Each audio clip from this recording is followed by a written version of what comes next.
Leandro, parang awa mo na. Huwag mo naman gawin sa amin to. Maawa ka naman sa anak mo. Tapusin na natin to. Hindi na ako masaya sa relasyon natin, Sansay. Ano pa bang kulang? Ginawa ko naman ang lahat para sa'yo. Ipinaglaban ko ang relasyon natin kahit ayaw sa atin ng mga magulang ko. Umalis ka dyan. Sinabi nang itigil na natin to. May iba na akong kinakasama, Sansay. At magkakaanak na kami. Kailangan ko siyang panindigan. Paano naman kami? Kung kailan kailangan ka namin ng anak mo, ngayon mo pa talaga naisipang abandonahin kami? Manahimik ka! Malakas na pagsipa ang ginawa ni Leandro upang paalisin ang nagmamakaawang asawa habang nakahawak sa mga binti nito. Wala nang nagawa si Sansay kundi ang umiyak at pagmasdan si Leandro palabas ng kanilang bakuran. Nakita niya pa itong tumigil sa isang magarang sasakyan habang tuwang-tuwang hinahaplos ang tiyan ng isang babae bago sila tuluyang sumakay dito. Nay, saan po pupunta si tatay? Ayos lang po ba kayo? Kanina pa po kasi kayo umiiyak eh. Huwag mong alalahanin si nanay. Ayos lang ako. Ang mabuti pa, magpahinga ka na dyan. Di ba ang sabi ng doktor, bawal kang mapagod? Sansay, lumabas ka riyan! Tingnan mo itong pinalabang ko sa iyong damit na lagyan ng chlorine! Ang mahal pa naman ang bili ko rito! Naku, pasensya na po pero parang wala po ako nalaban na ganyang damit nung nakaraan. Puro puti lang po ang nilaban ko noon. At gagawin mo pa talaga ako sinungaling? Sa'yo ko lang naman pinapalaba mga damit ko, kaya posibleng ikaw may kagagawa nito. Simula ngayon, hindi ka na maglalabas sa akin. Perwisyo ka! Sunod-sunod na paghampas ng damit sa muka ang natanggap ni Sansay mula sa kanyang kapitbahay. Hindi na siya nangatwiran pa at sinalulahat ang galit nito. Ngayon pa lang ay problemado na siya kung saan at paano siya kikita ng pera. Gayong ang paglalabada ang pangunahing trabaho niya. Mare, baka naman may kakilala kang naghahanap ng labandera. Ay, ang mabuti pa sumama ka sa akin. Naghahanap ang boss ko ng isa pang labandera. Pero hindi ko alam kung may nakuha na siya ha. Mabilis na sumunod si Sansay sa kanyang kaibigan upang puntahan ang tinutukoy nito. Taimtim siyang nagdasal na sana'y wala pa itong nahanap dahil kailangan niya ng pera pambili ng gamot ng kanyang anak na may sakit sa baga. Sinwerte ka ngayon. Mabuti na lang at wala pa siyang nakukuha. Salamat, Maria. Eto nga't mangangalakal din ako sa bakanting araw. Bawal akong tumigil kasi kailangan ng anak ko. Ano bang sabi ng doktor sa sakit ni Marie? Pwede daw lumala ang sakit niya kapag hindi namin tinuloy ang gamutan. Kailangan ko rin kasi siyang ipakonsulta sa doktor buwan-buwan kaya hindi ko na alam ang gagawin ko, Shandy. Baon na rin ako sa utang. Bakit hindi ka lumapit sa biyenan mo? Wala rin ang mga yon. Nang mabuti pa, mauuna na ako sa'yo, baka hinahanap na ako ng anak ko. Nahihiyang umalis si Sansay sa harap ng kanyang kaibigan dahil ang totoo niyan, may kaya naman ang pamilya ng kanyang asawa. Ngunit kahit kasal siya kay Leandro, kahit kailan ay hindi siya nagawang pansinin ng kanyang biyenan. Marie, anak, ano nangyayari sa'yo? Diyos ko, inaapoy ka ng lagnat. Diyan ka lang, kukuha lang ako ng planggana. Nay, ang sakit po ng tiyan ko. Nilalamig din po ako. Babanyusan ka muna ni nanay para bumaba ang lagnat mo. Nang bumaba ang lagnat ni Marie, agad siyang nagtungo sa kaibigan niya upang pakiusapan nito na bantayan muna ang kanyang anak. Desperado siyang makahanap ng salapi kahit pambili lang ng gamot ni Marie. At isa lang ang naiisip niyang paraan, ang lumapit sa kanyang ina na naninirahan sa kabilang barangay. Ang kapal naman ng mukha mo magpakita rito. 5 taon, Sansay. Tapos lalapit ka sa akin na para bang may patago kang pera. Nay, parang awa mo na po. Kailangan ko ng tulong. Inaapoy po ng lagnat ang anak ko. Kahit pambili lang po ng gamot. Wala kang makukuha sa akin. Simula nang nagpakasal ka kay Leandro, wala na akong anak. Matagal na kitang itinakwil. Lumayas ka rito! Nay, parang awa mo na. Para na lang sa apo mo. Wala akong apo. Lumayas ka sa harap ko! Isang malakas na sapak ang natamo ni Sansay mula sa kanyang ina, kasabay ng paghagis ng ilang barya sa lupa.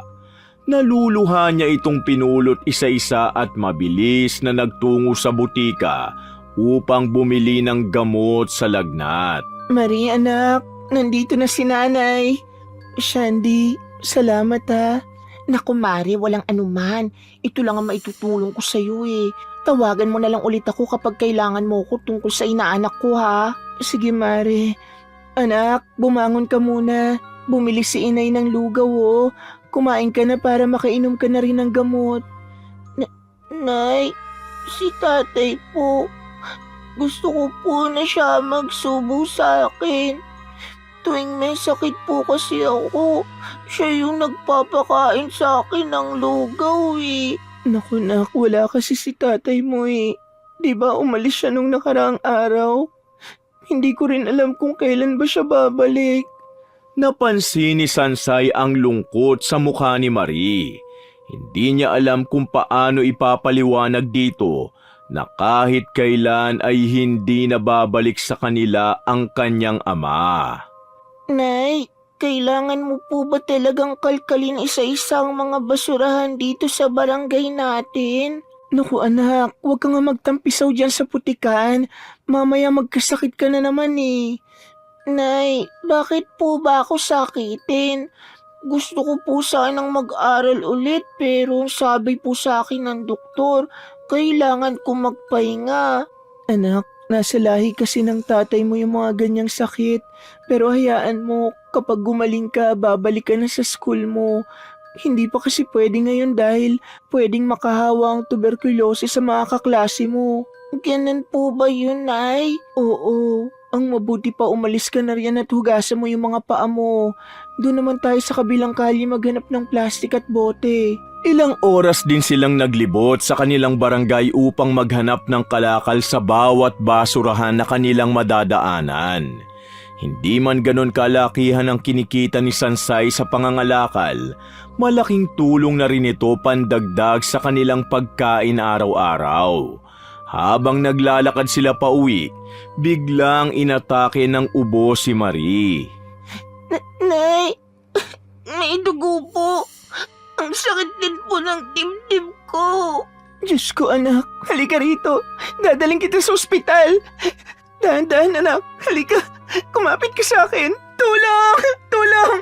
Kuya Tricycle sa pinakamalapit po na ospital. Humarurot ang tricycle hanggang sa makarating sila sa isang private hospital. Samantala, patuloy pa rin ang pag-ubo ni Marie at pagsuka ng plema na may kasamang buo-buong dugo. Habang si Sansay naman, hindi na napigilang umiyak dala ng takot at pangamba. Ma'am, kailangan mo pong mag-down ng 2,000 piso bago namin i-admit ng anak mo. Parang awa niyo na po. Baka pwedeng mamaya ako na iabot yung 2,000. Unahin niyo muna yung anak ko. Pasensya na po ma'am, pero yun po kasi ang patakaran ng ospital. Diyos ko, uunahin niyo pa ba yung down-down na yan kaysa sa kalagayan ng anak ko? Napakawalang kwenta naman ng ospital niyo. Ma'am, wag po tayong mag-iskandalo rito.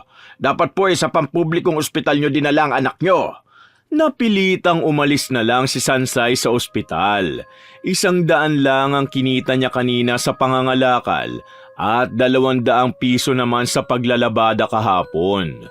Gustuhin man niyang magamot agad ang kanyang anak, hindi kakasya ang perang kinita niya. 4 na oras din ang layo ng pampublikong ospital sa kanilang bayan, kaya mabilis niyang naisip ang kanyang biyenan. Nagbabaka sakaling matulungan siya kahit ngayon lang. Tao po! Ma, tao po! Anong ginagawa mo rito? Ma, baka naman po pwede. Pautangin niyo ako lang 2,000. Kailangan ko lang isugod ang anak ko sa ospital. Ginagamit mo pa talaga ang apo ko para lang hututan ako? Anong akala mo? Mauuto mo ako? Lumayas ka sa pamamahay ko! Ma, parang awa niyo na po. May sakit ng anak ko. Kung gusto niyo po, samahan niyo kami sa ospital para makasiguro kayong hindi ko kayo niloloko. Wala akong pake sa inyo. Lumayas ka rito. Alam mo, una palang pinaramdam ko ng ayoko sa'yo, pero nagpatali ka pa rin sa anak ko. Dahil ano, may pera kami? Ma, hindi po. Kailangan ko lang po ngayon. Ibabalik ko rin po agad sa inyo bukas. Tumigil ka na nga dyan, malas ka! Mukhang pera, pwe! Malakas na pagdura ang ginawa ng kanyang biyenan sa harap niya bago ito pumasok sa kanilang bahay. Si Sansay naman ay patuloy na umiiyak at hindi makapaniwala sa inasal ng kanyang biyenan. Hindi niya lubusang maisip kung bakit nito natiis ang sariling apo. Gayong ito ang unang beses niyang humingi ng tulong sa kanila. Napagpasyahan na lamang niyang pumunta sa kanyang boss upang manghingi ng tulong. Ngunit nabigo siya nang malaman niyang lumuwas ito pa Maynila. Tao po! Ate! Oh, anong ginagawa mo rito? Gabing-gabi na nangaabala ka pa. Baka po pwedeng kunin ko yung sahod ko noong nakaraang buwan. Kailangan ko lang pong isugod ang anak ko sa ospital. Saan ka kumukuha ng kakapalan na mukha mo? Hindi ba sinira mo ang damit ko? Alam mo ba kung magkano ang presyo nun, ha? Kulang pa ang sahod mo. Isa pa, wala rin akong maibibigay sa'yo. Parang awa niyo na, kailangan lang ng anak ko. Nay, nahihirapan na po ako. Sunod-sunod ang paglabas ng dugo sa bibig ni Marie. Natataranta namang hinaplos ni Sansay ang kanyang anak, kaya aksidente nitong nasukahan ng braso ng kanilang kapitbahay. Humingi sila ng paumanhin, ngunit masasakit na salitang ibinalik sa kanilang mag-ina. Nakakainis! Ang mahal-mahal ng gluta tapos dudumihan mo lang ang kutis ko? Lumayas kayo rito mga salot! Kahit na hindi na buong sweldo, kahit kalahati na lang po. Maawa ka naman sa amin. Inutil ka rin no? Hindi ka makaunawa na wala akong pera. Kaya ka iniwan ng asawa mo kasi pabaya kang ina at wala ka pang kwenta eh. Nay, pasensya na po kung binibigyan ko kayo ng problema. Pasensya na po kung sakitin ako. Lumaban ka anak ha. Gagawa si nanay ng paraan. Wala nang ibang malapitan si Sansay kundi si Leandrong naninirahan sa katabing barangay. Tinahak niya ang madilim na daan papunta sa bahay nito, ngunit nang makarating sila sa kanto, biglang bumuhos ang malakas na ulan, kasabay ng sunod-sunod na halinghing ni Marie. Anak, lumaban ka. Konti na lang nasa bahay na tayo ng lola mo. Nay, mahal ka ni Marie. Leandro! Tao po! Leandro, lumabas ka riyan! Mauna na ako, Nay. Hindi ko na po kaya. Anak! Parang awa mo na lumaban ka! Mariana, gumising ka! Dahan-dahang tinapik ni Sansay ang pisngi ng kanyang anak upang gisingin. Ngunit wala itong naging tugon. Sinubukan niya ring ilapag sa kalsada ang kanyang anak upang gawin ang paunang lunas. Ngunit kasabay ng pagtila ng ulan ang pagtigil din ng paghinga ng kanyang anak. Sa gitna ng kanyang malakas na pagpalahaw ay ang paglabas ng figura ni Leandro mula sa sasakyan. Ano nangyari sa anak ko? Dali natin siya sa ospital! Diyos ko, anong ginawa mo sa bata? Hindi ka na naawa sa anak mo. Pinabayaan mo lang ng ganyan. Kayo ang dahilan kung bakit namatay ang anak ko. Kaya't sisiguraduhin ko sa iyo, Leandro, na pagdurusahan mo ang pangabanto ng ginawa mo. Pati na rin ang pagsira mo sa pamilya natin. Umuwi si Sansay sa kanilang bahay na karga-karga ang anak nitong wala ng buhay. Mabilis niya itong nilinisan at pinalitan ng isang puting bestida. Isinuot niya rin dito ang bagong bili niyang sapatos na sana'y regalo niya para sa kaarawan nito sa sunod na linggo. Marahan niya ring hinaplos ang pisngi ng kanyang anak at saka hinalikan ang noo nito. Pagbabayaran nila, anak. Pagsisisihan nila ang lahat ng panggigipit. Hindi nila pagtulong sa atin. Ilang sandali pa ay pumunta siya sa likuran ng kanilang bahay at nagsimula siyang maghukay sa ilalim ng punong itinanim ni Marie nung ito'y 5 taong gulang pa lamang. Ineng, gabi na ha, bakit naguhukay ka pa riyan? Pasensya na po kung naabala ko kayo. Yumao na po kasi ang anak ko. Ngunit wala rin po akong pera upang mabigyan siya ng tamang libingan. Mabuti na po itong sa loob ng bakuran ko para hindi ko malimutan ang presensya niya. Nakakagulat na balita ang maaga niyang pagyao. Parang kahapon lamang ay tinutulungan niya akong magwali sa aking bakuran. Nakikiramay ako, Ineng. Namatay siya dahil sa pang-aabandona ng mismong pamilya ko. At sobrang nakakagalit po ang mga taong walang ibang inisip kundi ang sarili nilang kapakanan. Naiintindihan ko ang nararamdaman mo, Ineng. At walang makakapantay sa sakit ng isang inang nawala ng anak. Ang sakit-sakit po, Lola. Wala nang anak ko, kaya hindi ko alam kung paano ko kakayaning lumaban sa buhay. Siya ang lakas ko. Pero ngayon wala na siya. Nilapitan ni Lola Iska si Sansay upang yakapin at iparamdam na kahit tinalikuran siya ng mundo, ay may iilan pa ring handa siyang damayan at tulungan. Nang tumigil siya sa pag-iyak, agad niyang kinuha ang malamig na katawan ni Marie, saka inihiga sa isang malambot na una na kanyang ipinatong sa hinukay niyang lupa. Unti-unti niyang tinabunan ang katawan nito kasama ang iilang paboritong laruan nito. Wala nang sakit, anak. Hindi ka na mahihirapan. Ako na ang bahalang umalalay sa iyong ina, Marie. Pangako ko sa iyo na tutulungan ko siyang makuha ang hustisyang nararapat sa iyo. Patawad sa pagkukulang ng nanay, ha? Mahal na mahal kita, anak ko. Kinabukasan, bumisita si Leandro sa kanilang bahay. Iniisip nito na baka isang panluloko lang ang ginawa ni Sansay sa kanya para balikan niya ito.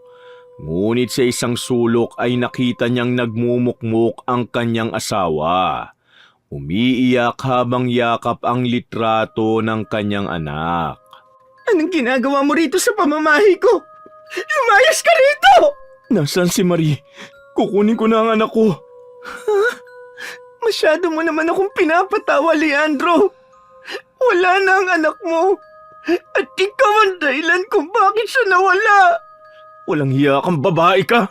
Papatayin kita! Ang kapal na mukha mong pumunta rito pagkatapos mong hayaan ang asawa mong ilibing ang sarili niyong anak. Lumayas ka rito! Natakot si Leandro sa inasal ni Lola Iska, kaya wala itong nagawa kundi ang umalis na lang. Sinubukan ding aluin at pakainin ng matanda si Sansay, ngunit magalang lang siya nitong tinanggihan. Hanggang sa nagbitiw siya ng mga salita na nagpatigil sa pag-iyak nito. Kung gusto mong makaganti sa pang-aapi nila sa pang-aabandona sa'yo, maaari kitang tulungan, Ineng. Ano po ang dapat kong gawin, Lola Iska? Sabihin niyo po sa akin. Gusto ko po silang parusahan. Gusto ko pong maranasan nila ang sakit na dinanas ko sa kamay nila. Itim na dasal ang isang paraan para makuha ang gusto mo. Kulam, Sansay. Turuan niyo po ako. Kailangan ko pong makaganti sa kanila. Kahit ano, gagawin ko po. Sigurado ka ba, iha? Desidido na po ko, Lola Iska. Para sa anak ko. Para kay Marie.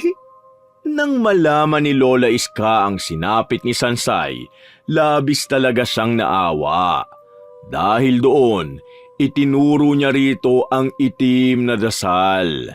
Isang uri ng kulam upang makapaghiganti ito sa mga dinanas nitong kalupitan. lalo na ang kanyang anak. Bakit po alam niyo ang mga ganitong bagay, Lola? Dahil dati akong mangkukulam. At katulad mo, pinagmalupitan din ako ng mga tao. Inabandona at sinaktan kaya gusto kong tulungan ka sa ganitong paraan. Salamat po, Lola Iska. Tama naman po itong gagawin natin, no? Depende kung paano mo ito titingnan. Ako, para sa akin, tama ito. Dahil ngayong panahon, ginto ang hustisya. At kung wala kang gagawing ibang paraan, talo ka. Kawawa ka. Unti-unting itinuro ng matanda kung paano bigkasin at isagawa ang itim na dasal. Sa simula, nahihirapan si Sansay dahil sa bigat ng enerhiya at sa kakaibang lamig na bumabalot sa paligid. Ngunit sa tuwing bumabalik sa kanyang isipan ang sakit ng pag-aabandona sa kanilang mag-ina, nagiging matatag siya. Doon niya hinuhugot ang lakas para tapusin ang dasal. Kahit ramdam niyang may unti-unting nagbabago sa kanyang sarili. Kailangan mo ng isang gamit mula sa taong nais mong kulamin. Una, sambahin mo muna ang bagay na yon, ang koneksyon mo sa kanya. Pagkatapos, dasalan mo ito ng itim na dasal na itinuro ko sa'yo. Doon mo ipahayag ang iyong hangarin, kung ano man ang gusto mong mangyari sa taong yon. Kahit ano pong hilingin kong mangyari sa mga taong gumawa sa akin ng masama, Lola. Oo, kahit ano. May 3 itim na dalang dasal. Pwede mo silang pahirapan, saktan. Ang pinakamadilim ay patayin. Salamat, Lola. Alam ko na ang gagawin ko sa kanilang lahat. Maghanda sila. Dahil matitikman nila ang mga naranasan ko. Mag-iingat ka, iha. Naway maging matagumpay ang magiging plano mo. Lagi mong tandaan na lahat ay may limitasyon. At ang huling paalala ko sa iyo, huwag mong ipapaalam sa mga tao ito. Walang dapat makaalam na may mangkukulam pa rin. Masusunod po, Lola Iska. Aalis na ako, Sansay. Alam kong kaya mo yan. Saan po kayo pupunta? Sa bahay ko. Malayo yun. Pero tandaan mo, babantayan kita lagi gamit ang itim na dasal. Dadalawin mo po ako, ha? Oo, iha. Mag-iingat ka. Ikaw rin po, Lola. Sobrang salamat po. Nalungkot si Sansay sa pag-alis ni Lola Iska. Sa maikling panahon ng kanilang pagsasama, dama niya ang tunay na malasakit at pagmamahal ng matanda sa kanya. Ang mga aral at kapangyarihang iniwan nito ay habang buhay niyang ipagpapasalamat. Sapagkat sa wakas, hawak na niya ang kakayahang makapaghiganti at nais niya na yung simulan bukas. Sa wakas, gamit ang kulam na ito, kaya ko nang makaganti. Sensei, saan ka galing? Parang wala kang tulog, ah. Diyan lang, Mare. Alam kong nawalan ka ng anak, Mare. At para sa isang ina, na katulad ko rin, ramdam kong nararamdaman mo. Pero sana, wag mong pabayaan ang sarili mo, ha? Mahirap ang mga nangyari sa akin, Shandy. At ngayon, may paraan na ako para makaganti sa kanilang lahat. Ha?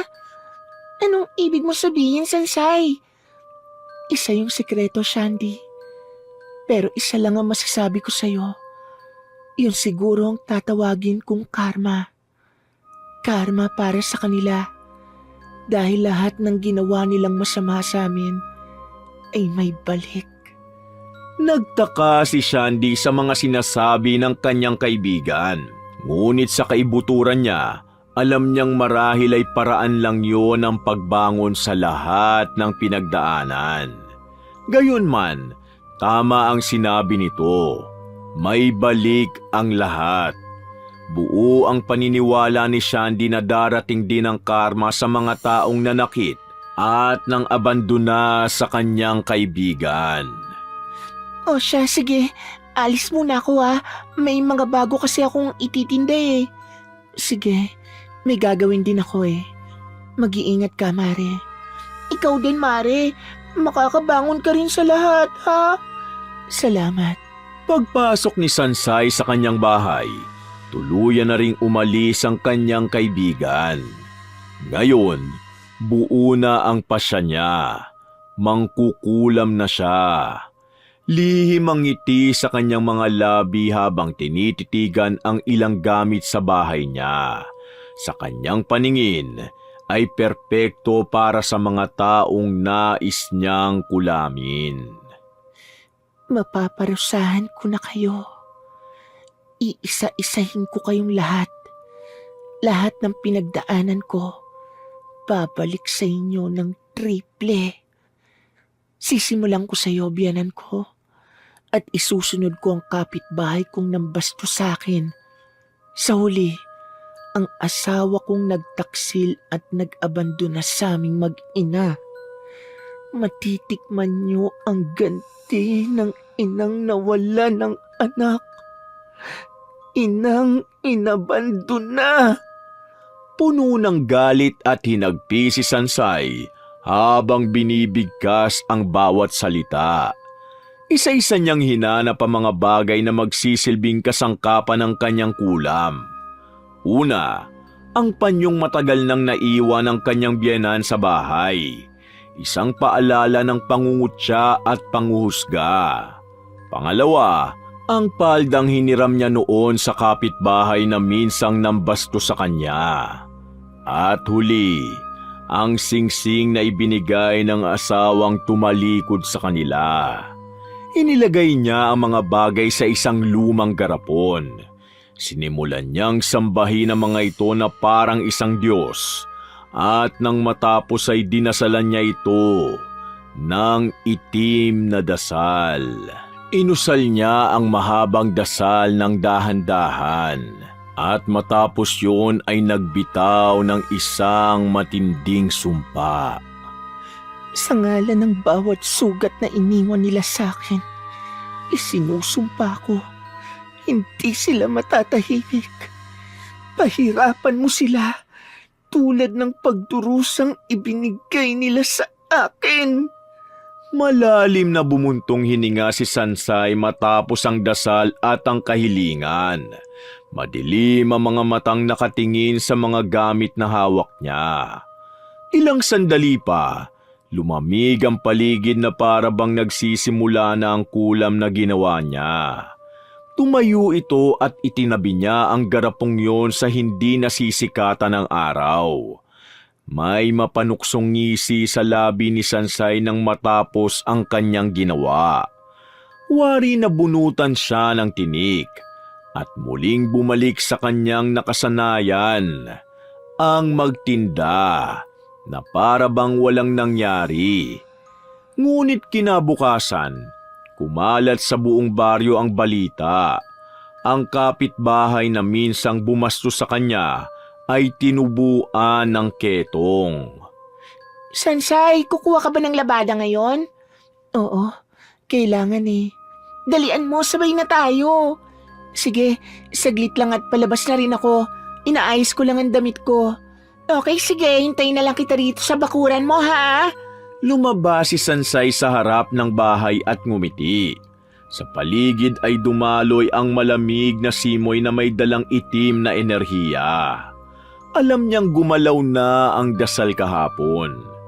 May nahulog na sa sumpa. Napangisi siya, mabagal at puno ng kasiyahan. Naglakad silang dalawa ng kaibigan niya para pumunta sa kabilang kanto upang kumuha ng mga labahin. Ngunit hindi pa man sila nakakalayo, narinig na nila ang ingay mula sa kumpol ng tao sa isang bahay malapit sa kanila. Anong meron? Hindi ko rin alam. Kadiri, dapat itapon ka. Baka mahawa kami ng ketong mo. Hindi ako kadiri. Maawa kayo sa akin. Maawa kayo.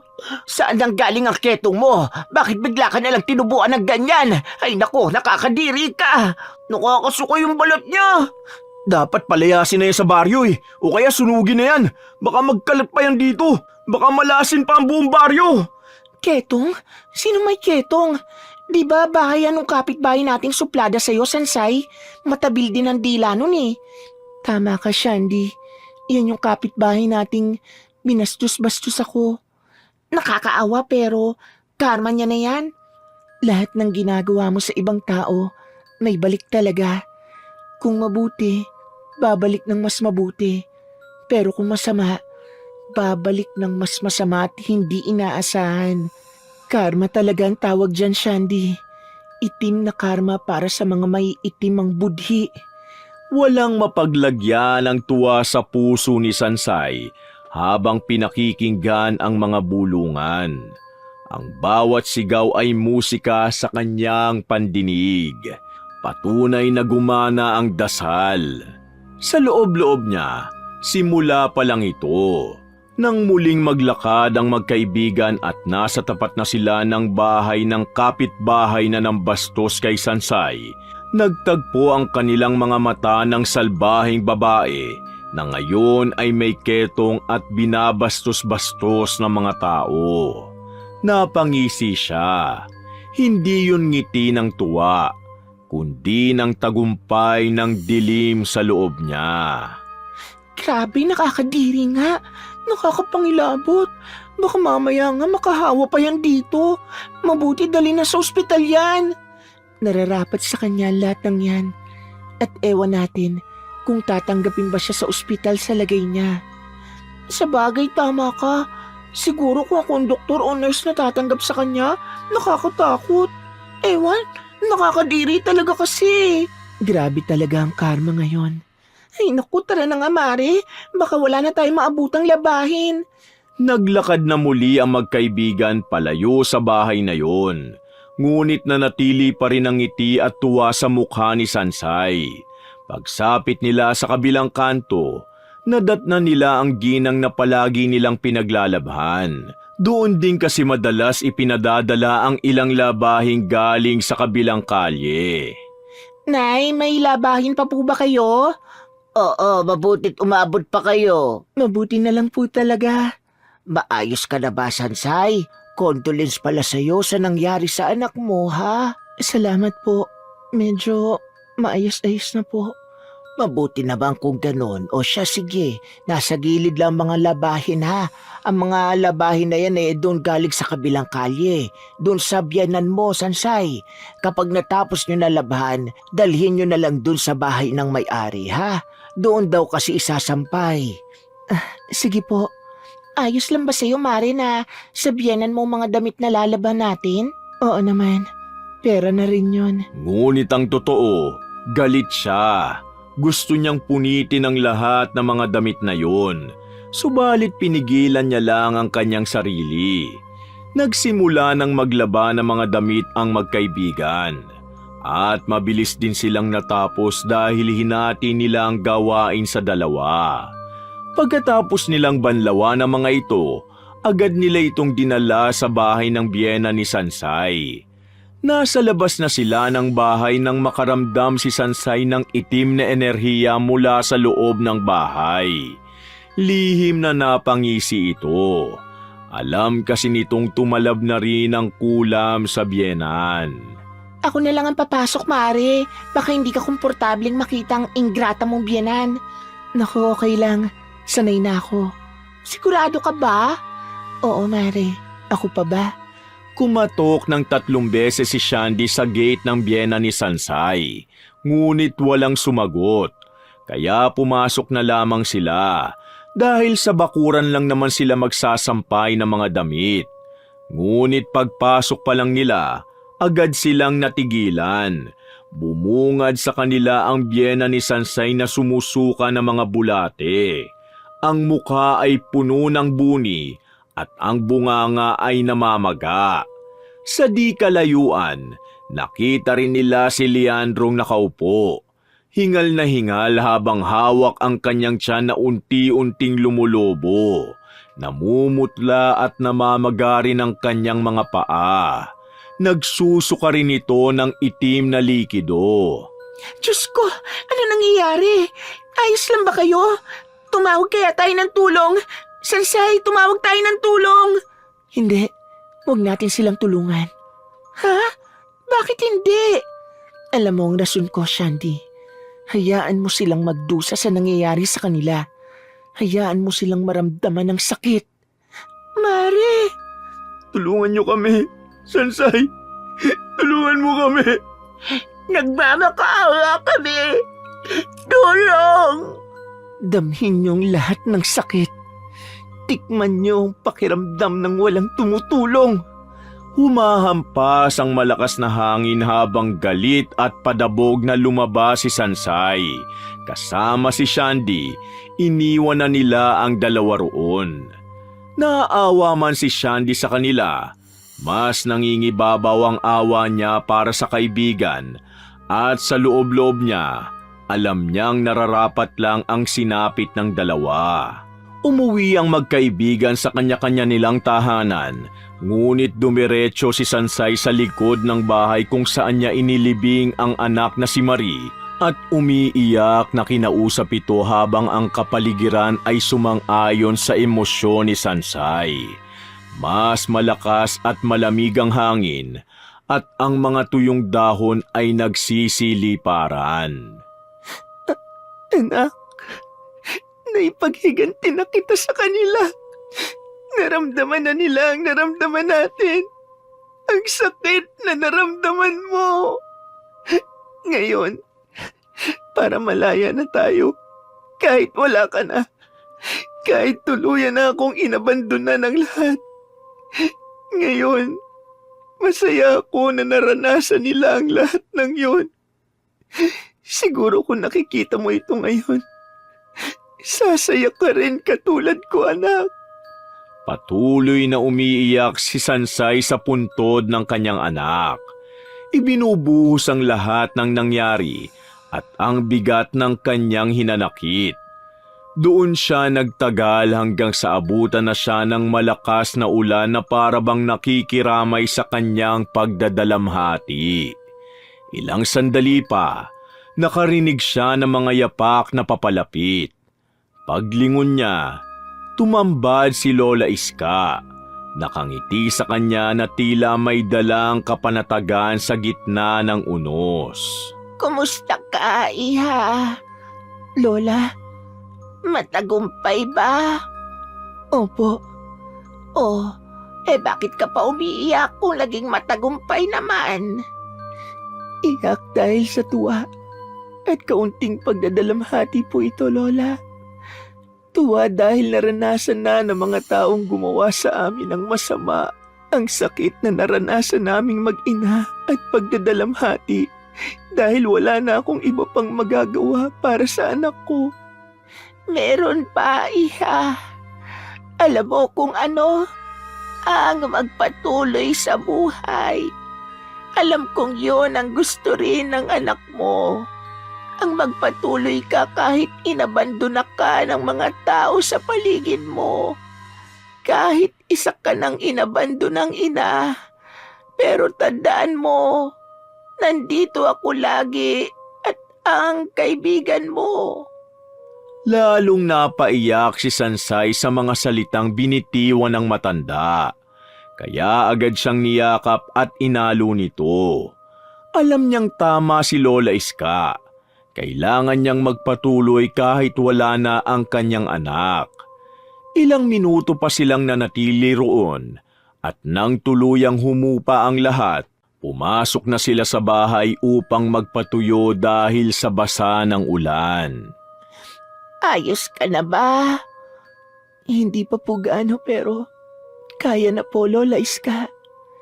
Ano palang balak mo doon sa mga kinulam mo? Pagagalingin mo pa ba? Nakaligtas po ba sila? Oo, narinig ko kanina.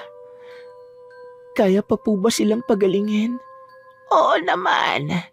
Ang mga mangkukulam kayang alisin ang sumpa o kulam na ginawa nila sa isang tao. Siguro, maalisin ko lang po kapag nagbago na sila. Kapag nagbago na ang ugali nila. Gusto ko pong maging leksyon ito para sa kanila. Magandang ideya, iha. Pwede kitang turuan ng isang ritual para makandado ang nais mo. Diretso silang gagaling kapag nagbago na sila at kapag bumalik na naman sila ulit sa ganong gawi, babalik ang kulam. At kung hindi sila magbabago, kamatayan ang dulo. Sige po, turuan niyo po ako, Lola. Mula noon, lalo pang naging malapit sina Lola Iska at Sansay. Doon na rin tumira ang matanda sa kanya. At sa paglipas na mga araw, tinuruan niya si Sansay ng mga bagong ritual. Hanggang sa tuluyan na itong naging ganap na mangkukulam. Wakas!